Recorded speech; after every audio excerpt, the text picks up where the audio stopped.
Hey everyone, welcome back to my channel. This is Comfortable Spaces. My name is Danielle and I love to talk about affordable living and intentional homemaking. And today on the channel, we are going to be talking about a minimalist approach to toys.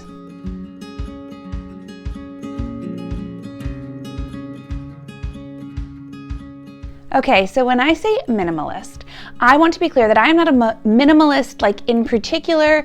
I don't keep my stuff pared down to like a very specific number. I don't follow like a traditional minimalist way of organizing my things. However, I do kind of believe that it is important to keep toys and kids' playthings as minimal as possible because, well, it will help their imagination to grow when they only have a few things to play with and they have to be creative with those things. And I also don't enjoy having toys like literally littered all over my house. So we try to keep the house clean, organized, and put together, and having minimal toys is a part of that. So I'm going to be talking to you guys today about how we approach this minimalist viewpoint, some of our different theories on how we keep our toy count low, and then I'm also going to talk to you about practical ways that we handle this throughout the year. So without further ado, let's get into the video. Okay, so the very first decision that my husband and I made together, and this was actually something that I very much felt and believed in, but my husband put so beautifully into words when we were having a discussion a few weeks back, and it just really helped put everything really into perspective for me. And that is that we only buy toys and presents on special occasions, which are basically Christmas and birthdays, and maybe a little bit in an Easter basket here and there. But for the most part, that's really it. That's the only time we pick up any sort of toy when we are out for our son, because we don't want him to get into the habit of feeling like every time I'm at the store, at Target, at Walmart, wherever, that he's gonna get a new toy when we're out there, because that is definitely not gonna be happening. That's not how we keep our toys to a minimal level. So we only purchase on special occasions. And specifically how this conversation came about with my husband and I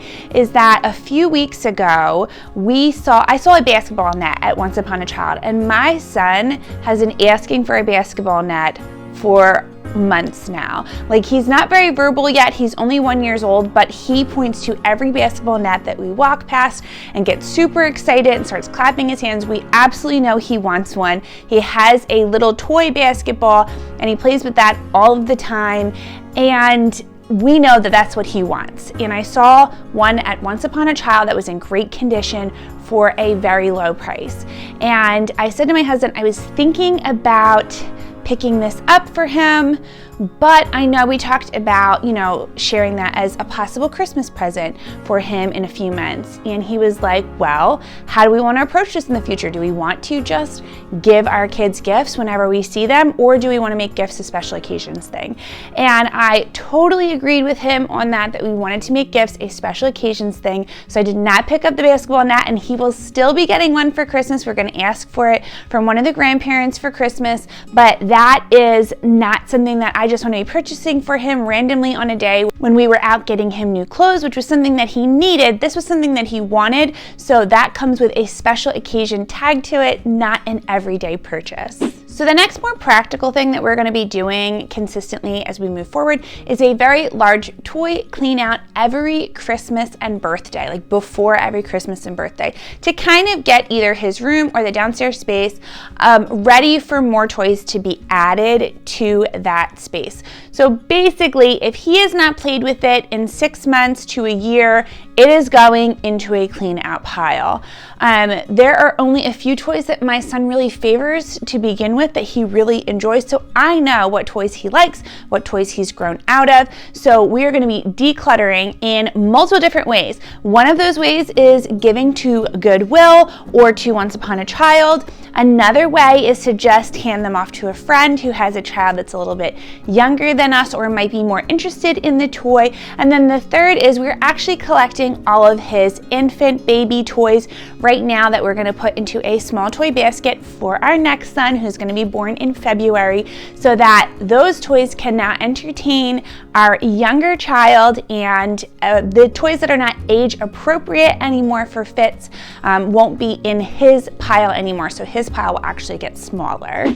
All right, so the next kind of more practical thing that we have decided on, or that I've sort of picked up on as we move forward with getting different toys or items for my son, is I really pay attention to his interests. Now, I know parents do that a lot and they really want to focus on purchasing things that their kids really enjoy, but I really just take my time to see what my son is into, what he's interested in. If we're at a friend's house and I see him really liking something there, or if we have something around the house that he seems to really be into, I then only focus on getting some of those types of toys, and then we play with those all the time. And specifically what I'm talking about right now is sporting toys. He loves sports.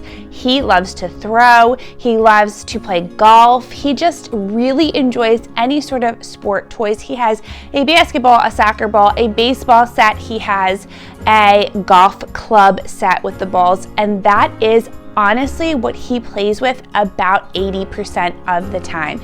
It's his most favorite things to have around the house. And not only that, it then gets him out of the house. We play outside. We have a large patio in our backyard, and there's a basketball net that is 10 feet tall. This is why he wants a little basketball net, because he can't reach it. I can barely reach it.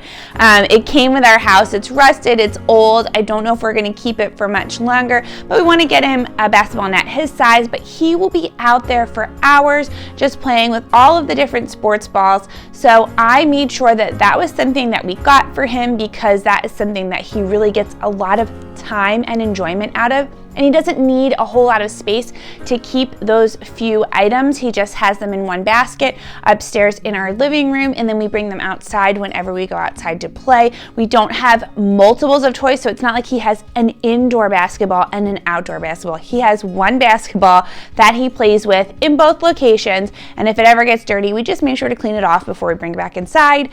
But for the most part, he just has those favorite toys, and he plays with them literally every day. Okay, again, on the more practical side of things is something that I'm going to say that's probably a little taboo, but I don't even care because it is the absolute truth. I am not afraid to return things. If he gets a gift that I know he's not going to be interested in, he's already has something similar to, or is something that maybe isn't going to be age appropriate or whatnot, I am not afraid to return it. A lot of the different stores have great policies. If you don't have a receipt, you can return the item for some store credit and maybe purchase something that he does really enjoy. I do this actually a lot with clothes more than toys, but I want to make sure that he is going to get the most use out of the item, and then we're not just holding on to something because it's like a sentimental thing, like, oh, this amazing person that we love purchased this for him. And I love the fact that people go out and want to like bless him and give him gifts and whatnot, but at the end of the day, I want to make sure he's going to get the most use out of that item, or the most enjoyment out of that item. And if I know that he's really not going to use it or play with it or enjoy it, I have literally zero problem with returning it to the store and getting him something that maybe he will like, or maybe getting him a smaller version of that item, because we don't have any large toys in our house either. And with that being said, going on to the next point, we don't keep any very large toys in our house. Every single toy that my son has can be put away on a shelf or in a basket or in a drawer, so that when he is not playing with anything, everything can be put away nicely and the house does not feel overrun with toys or things that we have in the house. So yes, we tend to just focus on very small purchases. He has like maybe 2 like larger purchases, and that would be his little golf bag, which is not super big or invasive in space. And then he does have a little lawnmower that he loves to push around. It is one of his favorite toys. We just keep that one in the basement family room. Okay, and then the last sort of like rule or way we kind of modify keeping things minimal is when people ask us what he wants for Christmas or a birthday or a gift, I usually answer with books. Books are very easy to contain, have away, put in different areas, and they don't take up a lot of space, but also my son can be entertained for hours with a good book. With a good pile of books, we have them all over the house. We have them in different spaces that he can walk over to that space and enjoy them. We go to the library every single week and we get a new stack of books out, and he absolutely loves that. He could literally get like 30, 40, 50 minutes of entertainment just by looking through the pages of a book. So I would prefer for him to have books and a whole bunch of toys that he's not really going to get a whole lot of use out of. And a lot of the books that he has were my childhood books, and some of those younger books will then go to his brother in a couple of months, and we'll be able to share books between kids, which is just such a lovely thing to be able to do. And it's something that they're not going to fight about as much, I'm hoping, than like a toy would be. Okay, now moving on to more of the organizational side of the coin, we keep all of our toys for our son in 3 different locations in our house. So not only do they not feel overwhelmed by being all in one location, they're kind of spread out, but it gives him like different playing zones. One of them is going to be his bedroom. So in his bedroom, he just has a small toy box, and we actually put up, he has like a safari themed room, which I definitely want to do a room tour for because it is so stinking cute. I loved putting his room together, and he has a lot of fun in it. So he has a small basket of toys in the one corner, as well as a little tent that we put up, like a little safari tent, and there's a bunch of like stuffed animals, like he's going on safari, in his tent that he loves to just lay down in and snuggle and cuddle and play with all of his stuffed animals. That is really his only toy section in his bedroom. That's what contains all of his toys. And then other than that, he has all of his books. He has a bookshelf under his window. He has a bookshelf in his closet. And then he has a little book bin next to his rocking horse. It's actually not a horse, it's an elephant. It's super cute. Again, I said safari themed. Really cute, but he could rock on that little elephant forever. He loves it, and we had those types of things up in his room so that when I'm getting ready in the morning or cleaning upstairs or doing anything like that, he can be in his room and be entertained and really enjoy that. So that is one zone that we keep all of his toys organized in. The next one is our main level living room, and we have toys in 2 different baskets under, I'm like pointing this way because it's literally right behind the camera, but we have 2 different baskets underneath our credenza in the corner of the living room. And then we also have a wardrobe that our TV sits on, and he has a drawer in that wardrobe at the very bottom that has some of his toys in, and he plays in there. So a lot of times that is kind of where he plays in the morning. We come down, we'll have breakfast, have a little bit of just relaxation time if we don't have to rush around anywhere, and he'll play with a couple of toys before we go run errands or start chores for the day. So that is his second zone of play stuff. And when everything is away, other than, like I said, there is those little golf clubs right there. Other than those, you honestly can't even tell there's any toys in the living room at all, which is what I really love. I think it looks super clean and organized, and I appreciate that. And then his last zone is in the family room, which is downstairs in our basement. And if you did not see my family room remodel, I will link that in the description below because I really enjoyed that. But we have one of those little cube jammy things on the side of the room, and 3 of the cubes have toys in them. 2 of them are more like display toys, like he plays with them, but like they're not in a basket or anything, they're just displayed in the cubes. And it's like a little drum set and a little piano and xylophone set. That's like his instrumental space. And then he has some building blocks in a basket underneath those 2 areas. And like I said, he has a little lawnmower down there that he loves to push around. But that's like a totally different zone play play area. So sometimes him and my husband will go down there and play. Sometimes we want to watch sports on the big TV and he will play with some of the toys down there. It just gives him a different area to be in, and it's also where I keep my computer. So if I have any editing or like quick things I need to do on the computer, he can play down there as well. So again, it's another zone space, and those are literally all of the areas where all of his toys are in the entire house. Okay, this can kind of go in like an organizational sense or like a practical sense. Either way, one of the things that we do have, and we did not purchase this was a gift from one of his sets of grandparents. But we do have the KiwiCo box. This is absolutely not sponsored by them, but I love their product. I really enjoy that they send out, and you can sign up like whether it's monthly or bi-monthly or like quarterly or whatever. I think we have the quarterly one, I'm pretty sure. But they send out age-appropriate learning toys for however long that you have set it up for, like whichever system you have set up for.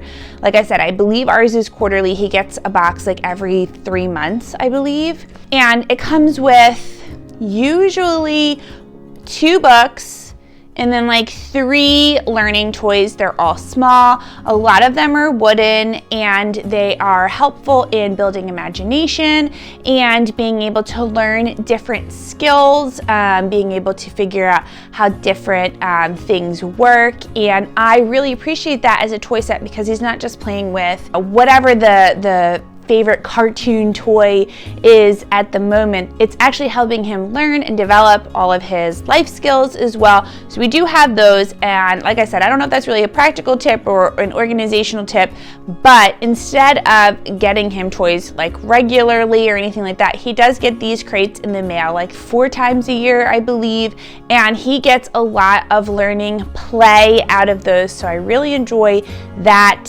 item. I know there's also the Love Every kit that a lot of people talk about online. Those kits can be really helpful. I don't know how much they cost, I'm going to be totally honest with you, because like I said, it was not our purchase. It was a gift from his grandparents, which we very, very much appreciate. But that is another way that we kind of keep toys small, because all the toys that come in are in fact fairly small. They fit in this like little box that it comes in, and it helps him develop his skills instead of playing with just some cartoon toy. Oh, and the other thing that I love about the KiwiCo crate is that now I'll be able to pass on all of those learning toys to Fitz's little brother, so they'll be able to get a lot of use out of them. They're also like gender neutral, right? Like I said, there's a lot of wood toys, so they can go for a boy or a girl. They can be used in multiple different facets, and again, they're learning toys for basically every kid that you have. So if your first kid gets a KiwiCo crate or like a Love Every crate, then all the rest of your kids have these toys that will help them to learn as you grow, and you don't have to buy a bunch of toys after that, because you already have them sort of set up and already organized for you by age and learning development. So my next sort of tip, I guess you could say, on how we keep things organized or we keep him entertained by the same small amount of toys is, like I said, we have not only zones, but we have different sections of the zones. So for example, when we are in the living room in the morning, there are 3 different sections of toys. There are 2 baskets and a drawer, and I will only take out 1 basket or open up the drawer for the morning. That is it. If I open up the drawer, I don't pull the baskets out. If I pull a basket out, I don't open anything else up. So it gives him something new to play with every single day. He's not playing with the same toys over and over again, but he's picking that basket out as like, oh yeah, I haven't played with these in a couple of days. I really enjoy these toys. Now there are toys that he plays with every single day, but like I said, they're really like his basketball, his golf set, his football, those types of things he plays with basically every day because they're his favorite toys.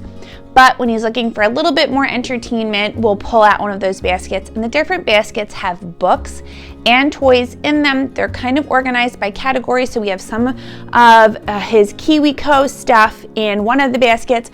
I have basically all of his little people, cars, and trains in another basket, and then the drawer is filled with other learning activities and books. Some are from KiwiCo, some are just like learning toys that I've purchased for him for like his birthday that are like the stacking cups or the stacking rings. Those are kind of like his learning toys in there. He has a puzzle he got for his birthday in there. He plays with that a lot. So those are the types of things that are in their drawer. And when he has that particular basket or drawer out, then he can really focus on sort of the same theme of what he's doing. That's why I said the zone downstairs is kind of his musical theme. All of his musical instruments are down there. So every time we move to a different area, it's like excitement all over again, because he's not played with this toy maybe in a couple of days or at least all day long, and he gets to then experience it for the first time. So that's why I like to have, again, different zones as well as different sections in the zones that we play with something different every single time. And then my last sort of organizational tip, if you will, is that I clean up after every single playtime. Sometimes that means I'm cleaning up 3 spaces or like the same space 3 times a day. And I've actually had people say to me, doesn't that exhaust you? And honestly, to put the toys away for 3 or 4 minutes is not really that big of a deal to me. I always make my son help, so he's learning how to tidy up and to be organized.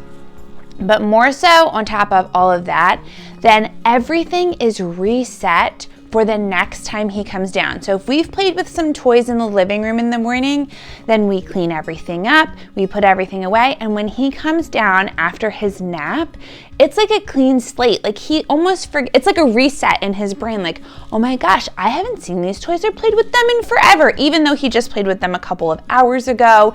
It is just such a lovely way for him to like kind of forget that he had those out earlier and then be able to start replaying with them or pull out a new basket and play with something new in the afternoon. And that way, not only is he kind of, again, learning how to clean up, how to be organized, and having that like excitement of these toys being pulled out again. But for me, I don't have to walk around in toy clutter when he's napping for 3 hours, because I find it more exhausting to walk through toy clutter than to spend the 3 or 4 minutes just putting them away in the basket and putting them where they belong. So that is the last thing that we really do to kind of stay more organized and put together throughout having all of our toys out. So that is it for today's video. I'm so grateful for you tuning in, and I hope this was helpful if you are looking for more of a minimalist approach to things. Like I said, I have no problem returning things. I have no problem giving things away that my son is not playing with, or giving things to friends and seeing if their kids would enjoy it, because I want to keep as little clutter around the house as possible, but more so, I want my kid to want to go play outside. I want my kid to want to use his imagination with the things that he has, and he already is starting to do that. We're seeing that with the cutest little things. Like, obviously, like, we're in a society where we're on our phones all the time. Like, he will pick up little toys and like pretend to talk on the phone with them, which I just think it's cute. I mean, he's using his imagination, he's pretending he's doing stuff like mommy and daddy. So again, that is why we try to stay as minimal as possible, and I hope that these ideas and tips were helpful to you if you're trying to build a more minimalistic toy approach in your family. If you are new around here, welcome. I'm so thankful that you stay tuned and watch this whole video with me. Please subscribe and give this video a thumbs up if you liked it. I make 2 videos a week that are focused on affordable living and intentional homemaking, and I can't wait to see you in a couple more days. All right, have a wonderful day, friends. Bye.